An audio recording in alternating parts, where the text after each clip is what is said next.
Smarter service, where we're helping older adults with their technology every single day. And where you can find me here every Wednesday talking with people who are innovators, operators, and investors in the senior living space.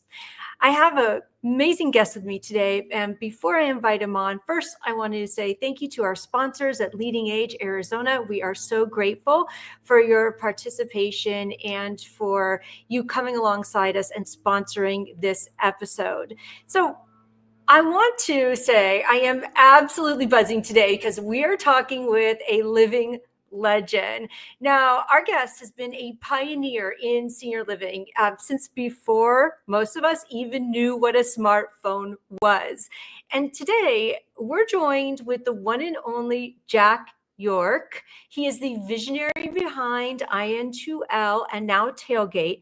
We're going to dive into the past, the present, and the future of tech for older adults. And trust me, you're not going to want to miss a single minute of this. Welcome to Tech Smarter, Jack. I am thrilled to have you here. Yeah, I'm always nervous of people who really know me hearing or seeing me on a podcast featuring technology, because I am honestly not the technology guru that some people have assumed, but a lot of our success I've had from a company standpoint has just been surrounding yourself with people that are. So I think I'm okay at trying to paint a vision, but if you get too deep in the weeds, it's like what was the network where I need somebody with an earpiece kind of telling me how I should answer your questions, Abbie. But I am honored to be on, and it's been cool to see what you've been doing over the years.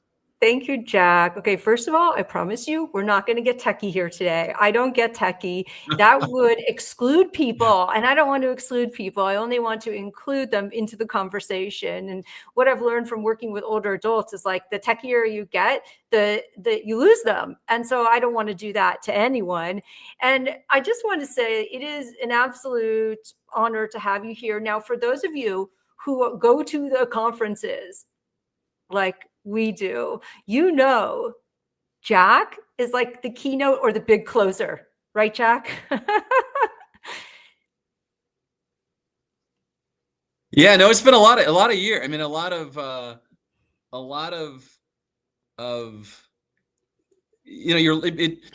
trying to articulate it. It's just like what I think is very cool about the senior living kind of ecosystem is you really do become close to people and friends with people, and the whole vendor provider relationship, at least for me, it just gets very blurred between people that are really good friends that I go out socially with, go to sports things with, it's not in my old technology life. It was more of kind of a dichotomy of you were selling somebody something and you had a business transactional relationship.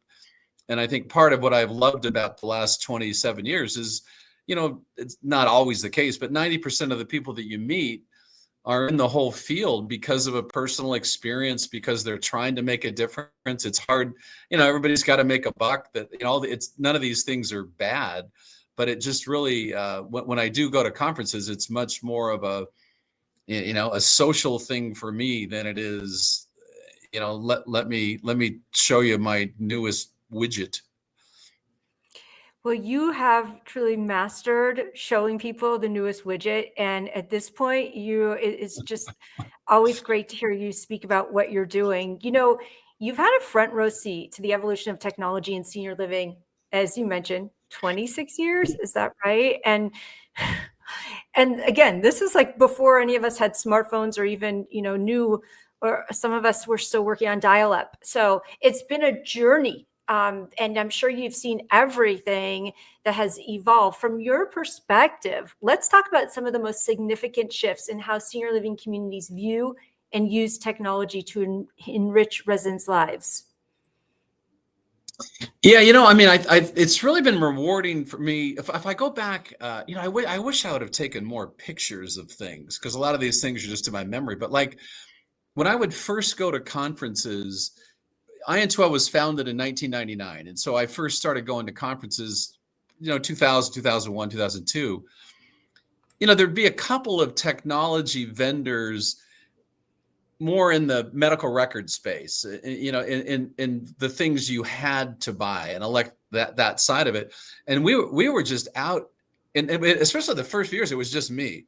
And I am the worst wire management person on the planet. And so there are a few people out there that remember what my first booths used to look like, because we would have a laptop plugged into a docking station, which would then go out to speakers and a touchscreen monitor and all this stuff. And it looked like, a Frankenstein convention, but nobody, gave a crap about engagement. It was all just about the operational side of it. And so, it's funny. It is rewarding to think that we were a pioneer in these things. To me, it was really it was not nearly that sophisticated with IN2L, in that it was, why should somebody who's older and may not have computer literacy, may have some physical or cognitive challenges, why shouldn't they be able to listen to the music that they want to listen to, and play a game they want to play with, and see a video clip of their grandkids? So it was honestly a pretty simple concept. And I always give a lot of credit to guys that still work at LifeLoop, like IN2L now being part of LifeLoop, Michael Gardner and Kurt Frisch, that are still at LifeLoop. I mean, they were the two guys that really, really helped this idea that I had of, there's got to be, these people they were treated. I mean, I gotta say this the right way, because I love the activity, the life enrichment profession, but in the early 2000s, no one thought of using technology. And so it was, you'd go to these offices that are full of VHS tapes and just mayhem. And it was just like, what, the people living in these communities, they're welders and teachers and lawyers, and they've lived such full lives. And a lot of times the activity program looked somewhat childish, and it was kind of like, there's got to be a better way to do this. And I think the fact that we knew nothing about the industry made us really open to, what should we do? I think a lot of times, a lot of technology companies are convinced they have the solution, and then they just try to shove that solution down a provider's throat, as opposed to saying, I have an idea. What do you think about this idea? And so the landscape is so different now. And so I'm not as, I'm fascinated with AI. I'm fascinated with some of the things going on, but I'm also delighted that I'm not another, a vendor in the space that's competing with 50 other engagement vendors. Really, the landscape has changed so dramatically. It's fascinating. It really has, so much so, especially within the past 5 years. If you just think about the way that we've been able to connect with older adults within communities, and I just had Jeff Gray on last week from AgeTech Connect / AgeTech Atlanta to talk about the growth of AgeTech in the industry. And what is one of the biggest lessons that you've learned as an entrepreneur in the AgeTech space that you would want to pass on to some of these innovators who are creating devices and solutions for older adults?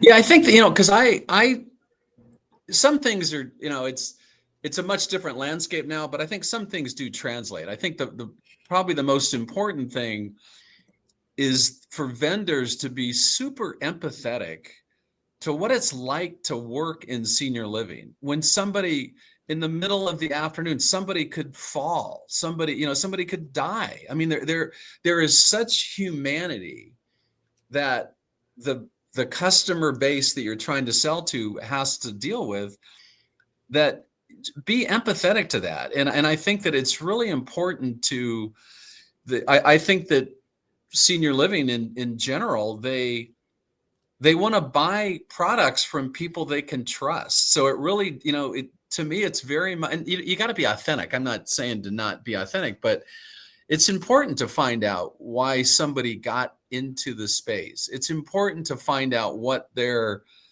their struggles, just in general, not so much tied to your product. I just see people, it happens to me all the time. People are always coming up to me wanting to sell me something.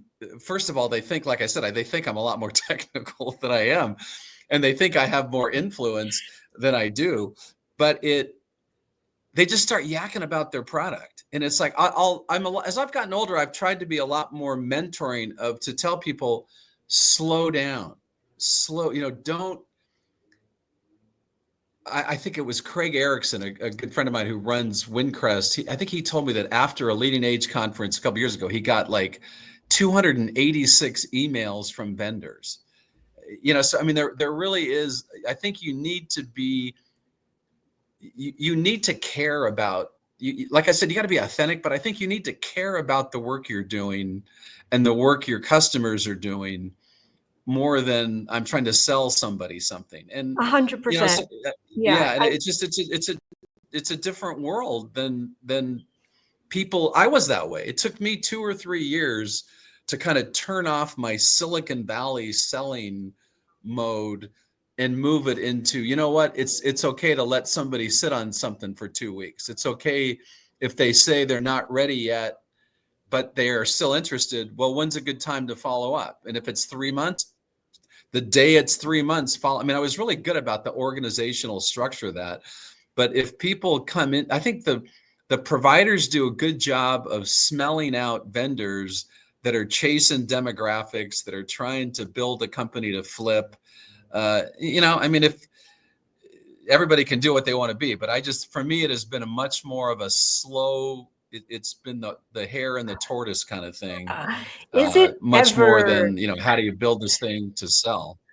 Is it ever, working with the Smarter Service and discussing digital inclusivity and talking about digital literacy, all of these aspects and how that impacts the community, because it's no longer just an amenity. It is part of the infrastructure, having this type of technology support for residents. It's fully inclusive, part of the infrastructure that residents are now relying upon. But what I wanted to say was, in my experience as well, when I meet people and talk to them and they hit me up in LinkedIn DMs about their technology, it really always just sounds like, hey, you have fallen in love with your solution, as opposed to falling in love with the people that you are serving.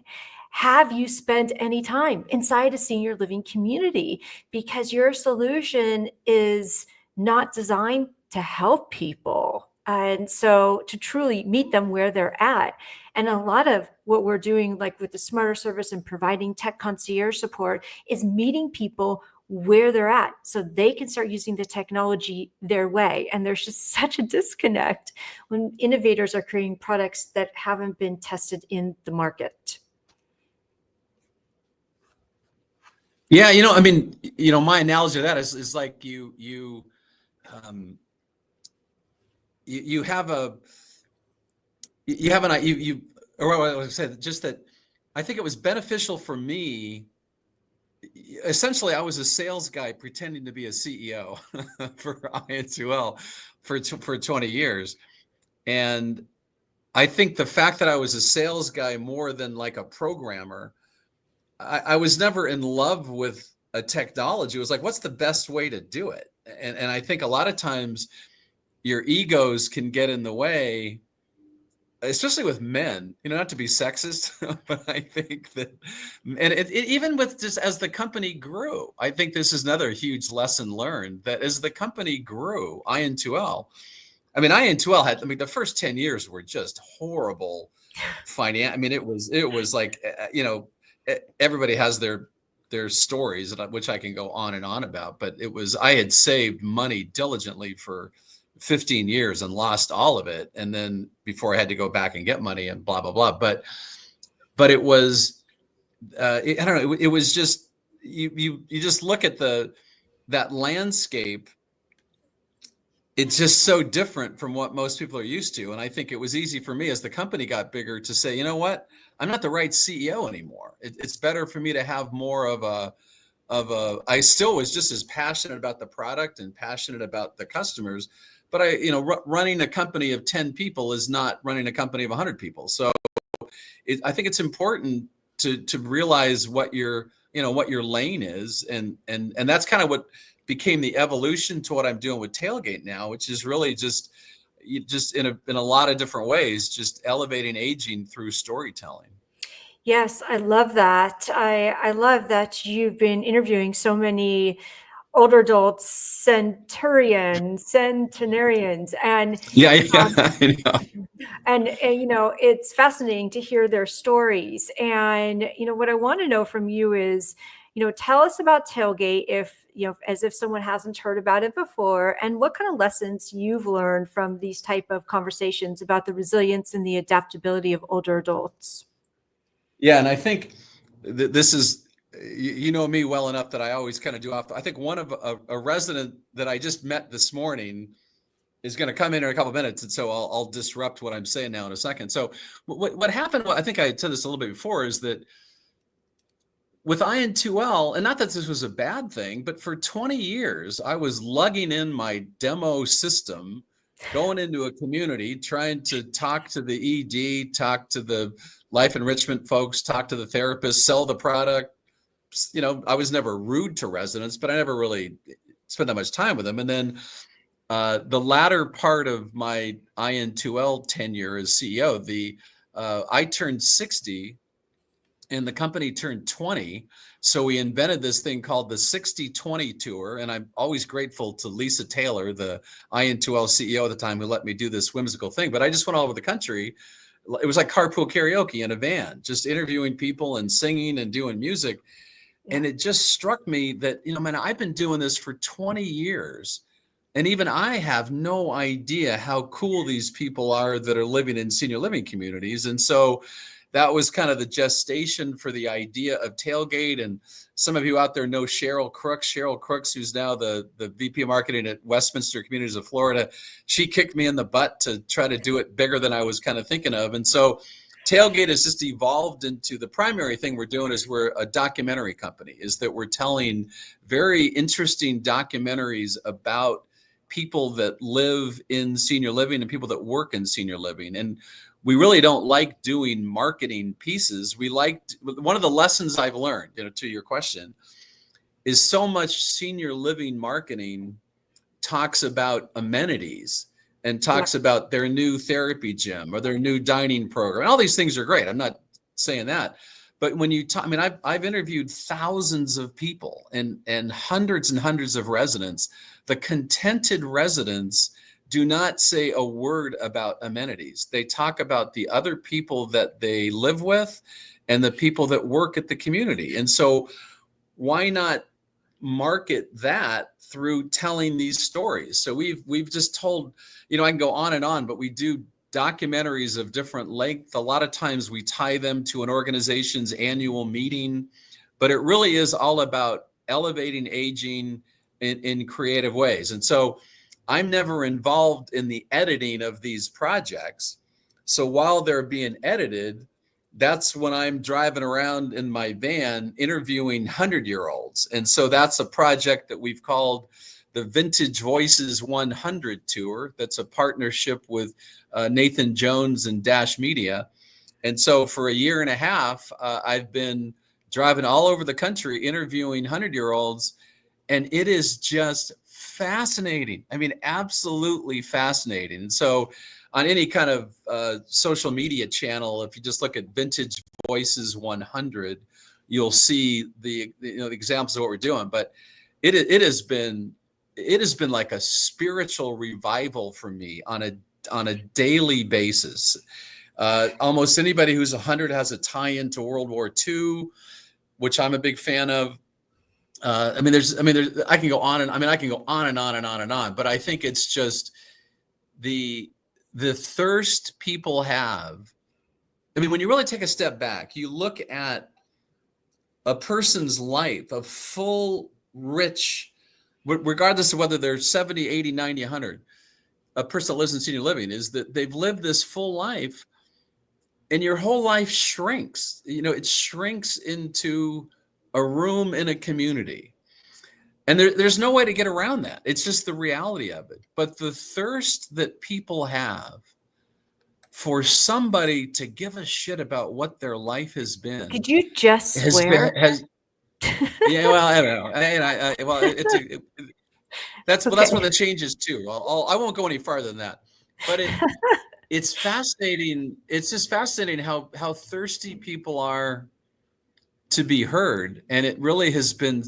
I didn't realize it would impact me as deeply as it had. That I knew I would have fun doing this, but I Yeah. didn't realize how really how reflective it's been. Yeah, let's talk. Let's talk about that. But has your guest arrived? No, I think I got the door open. So Okay. well, I'll give a quick snapshot. He's 99. Okay. He's a huge baseball fan, as am I. And so we just drove around for an hour, and he grew up in Pittsburgh. He was talking about old Pittsburgh Pirate baseball players, Roberto Clemente in the 70s, and he's just an interesting guy. And every morning he checks sports with his iPad.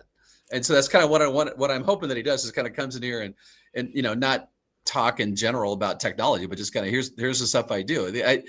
People make it way too complicated. I mean, it's like, what makes you tick as a human being, and what's a technology solution that makes it easy to get to that? Not that complicated. Not that complicated. And I'm so glad that you brought that up, because that is one of our findings. It's something that, after working in a community for, say, a month or two, and once we've gotten in there and we've fixed everything that's broken, on your device and why you can't do this or that, after that is where the true engagement occurs with technology. So yes, now your iPad is working. Yes, now we have brought it up to date. What would you like to do with it now? And that really creates the lights on for a lot of people when they can start to use the tech that maybe their kids gave them, but put it to use for their own interests, like checking baseball.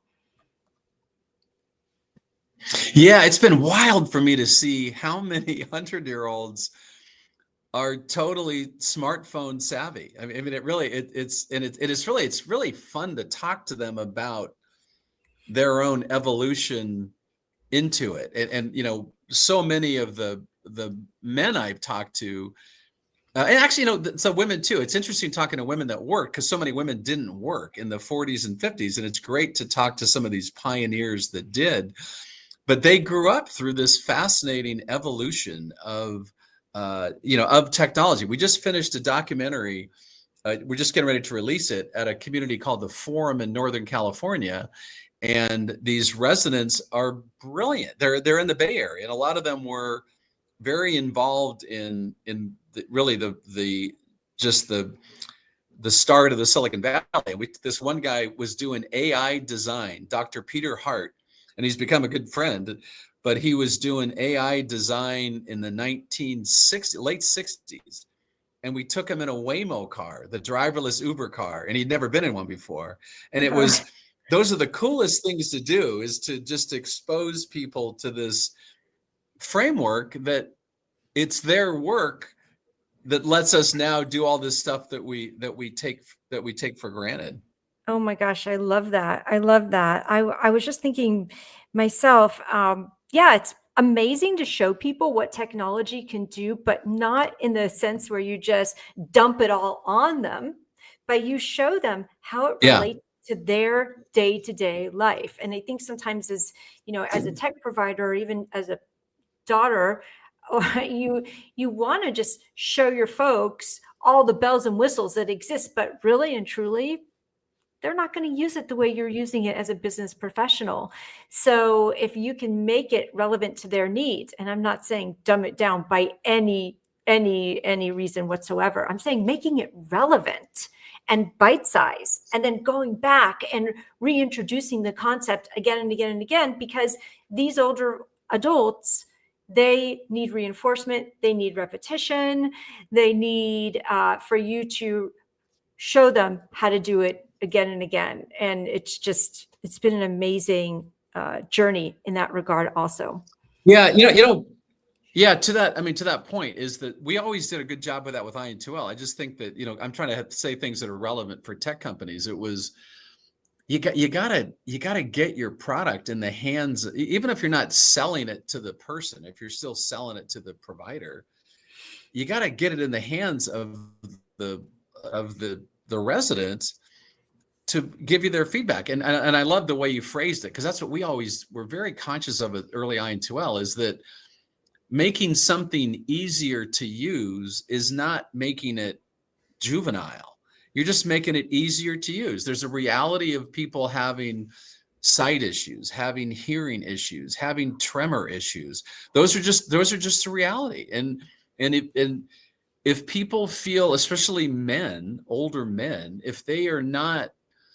if something is like humiliating to them, they're not going to want to do it again. And so it's such a big deal to get that feedback. And I think that it's easy for, it isn't so much that young people by definition are not going to design things well. I just think that it's a different end user of people that, a lot of people are getting very tech savvy now, but they haven't grown up with it. So it is a little bit of a different language that you have to kind of weigh into the way you're designing your product. 100%. Yeah, I'm so glad that you mentioned that. So, tell us, if you can, more about your mini documentaries and these whimsical drives with older adults. How do you feel like they're combating negative stereotypes and also creating a more positive view of aging? You mean from a technology standpoint or just in general? In general, through Talegate. Yeah, no, I think in general. I kind of sound hokey when I say this, but I am so driven to do exactly what you say. And I like the documentaries that we're doing. We're telling stories that are of interest to humanity, telling taking the guy that designed AI in the 60s and 70s. That's an interesting story. 2 weeks ago, we were at a BHI community in Michigan with a gentleman that started professionally race car driving at 68, and he's in his 70s now. We rented a track, and we put GoPro cameras all over his car, and he's driving around. I just think that there's so many stories like that. Like this guy Jack that is hopefully going to come in here. He's a huge baseball fan. For his 100th birthday, I want to take him to he's been to 57 professional baseball stadiums in his life. I want to take him to his 58th and film it and talk about it and do those things.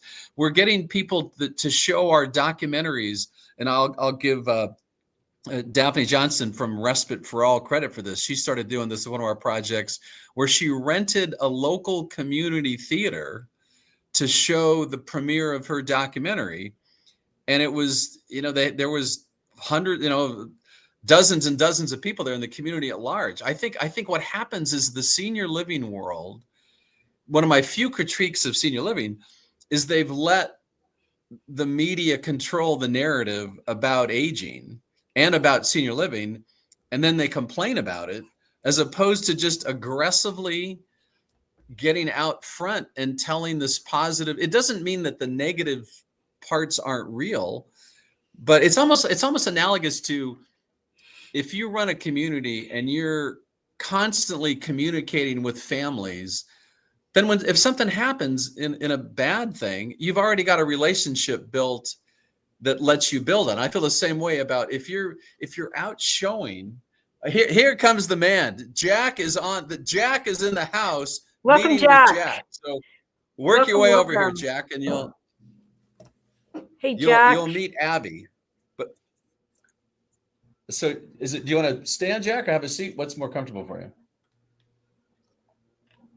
So Jack is an aeronautical engineer. Okay. He grew up in Pittsburgh. He like myself is an avid baseball fan, and at 99, he's an avid iPad user that he uses for baseball. So, and I just met Jack this morning.